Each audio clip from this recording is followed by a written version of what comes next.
Our next topic is some more football. What does it tell you that Kyle Shanahan is sticking with Jimmy G over Trey Lance? I mean, He's never happy, is he, Kyle Shanahan? He just can't be. Yeah, I mean he's a perfectionist, sure, but also tells me he has a weakness for handsome men because there is no man more Yes. gloriously handsome, objectively speaking, than no, Jimmy Garoppolo. golden ratio. Mm-mm. Spencer, it's golden ratio shit, right? It's like Yeah. when they invent, like the Vitruvian Man is Jimmy Garoppolo. Like you go back into artifacts. Hey. And So you're saying I can quarterback Absolutely. for Kyle Shanahan? Got you. No, I mean, it also is this that I think that not to get too in the psychologist chair, but there is a track record. Kyle Shanahan has seen what happens when you rush a young quarterback. You can ruin a young quarterback if you rush them, and I think he's taken that pretty seriously. The plan has been to bring Trey Lance along slowly. We might be a little bit further along if injury hadn't sidelined him. And this goes back to let's make football easy. Do you have a quarterback or do you not have a quarterback? Again, this is what the NFC West is about. This is what pretty much every football team at every level is about if you're not like Georgia, right? Yeah, do you have a quarterback? And they don't really have a quarterback who's going to make the difference.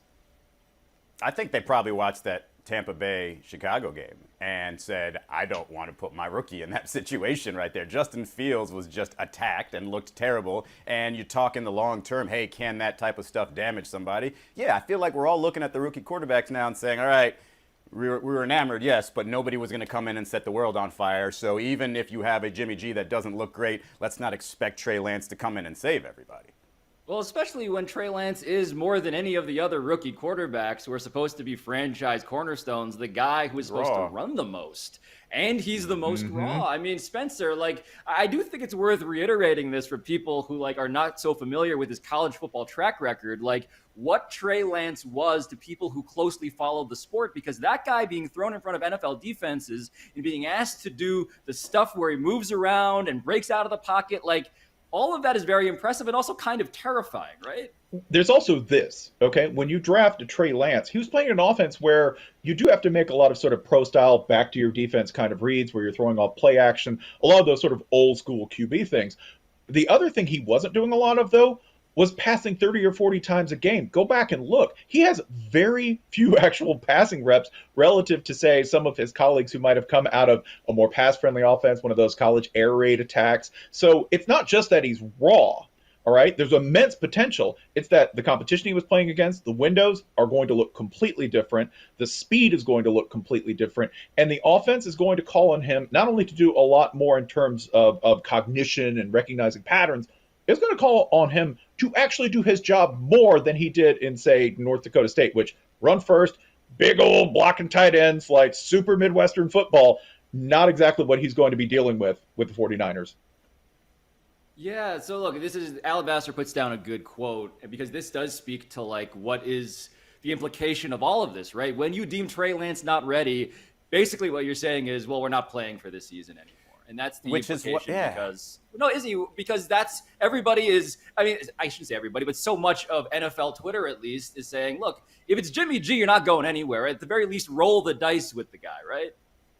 Yeah, and this is the frustrating part about being Kyle Shanahan. This is a thing that you can sort of hear in his quotes, and not to bring back the Rams again, but you see where Sean McVay just seems so happy to have a quarterback who sort of figures things out. And he gets my offense. We are on the same page here. And Kyle Shanahan's like, man, can I just get somebody, because I'm good at this, can I just get somebody to accomplish what I draw up? And so in this situation, he at least has two guys where he can split the responsibilities, a little less pressure on a guy, less things to remember, frankly, and just go out there and execute what I ask you to. And while that can work from game to game, for a full season, through a playoffs, relying on the coach that much and not having the players, the quarterback in particular, that can sort of carry you over when things break down, yeah, that's just not going to work in the long term, which is why this is so frustrating for him. Yeah, no, they tried to do the whole hey, we're going to rotate into quarterbacks on a pretty close to unprecedented basis. That was Kyle Shanahan's whole pitch to everybody entering the season, and that lasted a week. And then it got to the place where we always go, which is, do you have a quarterback? Which obviously by the rules of NFL math, if you have two, you can't have one, et cetera, et cetera. But Alabaster, you have an interjection. Yeah, so Trey Lance had 318 total pass attempts in all of college. So it sort of makes sense why we don't know that he's actually ready or not yet. But the question I have for you is, Kyle Shanahan's been in charge of all of this. Are we sure he's actually good? He has under a 450 winning percentage. Ooh. As a Well, head, we always put that conversation onto Jimmy G, right? We say, well, is he good, as if he's the one responsible for all of this. But no, you're right. It is Kyle. I think head coaches would admit that to a man, they all owe money to their players because they are made and broken by them. Pete Carroll, in a previous quote featured on this episode of Fake Television, said he wouldn't be there if Russell Wilson wasn't there, right? Which, That's right. Pete, give Russ a cut.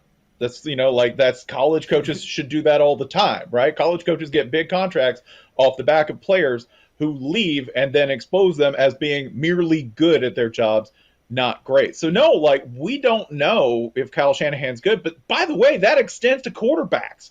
We don't really know if a quarterback's going to be good coming out. I hate to sort of pull the rug out of the entire draft industry, but I thought Josh Allen, no reason Josh Allen should have been good as a pro. None. No indications, no accuracy, just a big old raw dude, right, from California who played his ball in Wyoming. The bet, if you were to go with data, was no.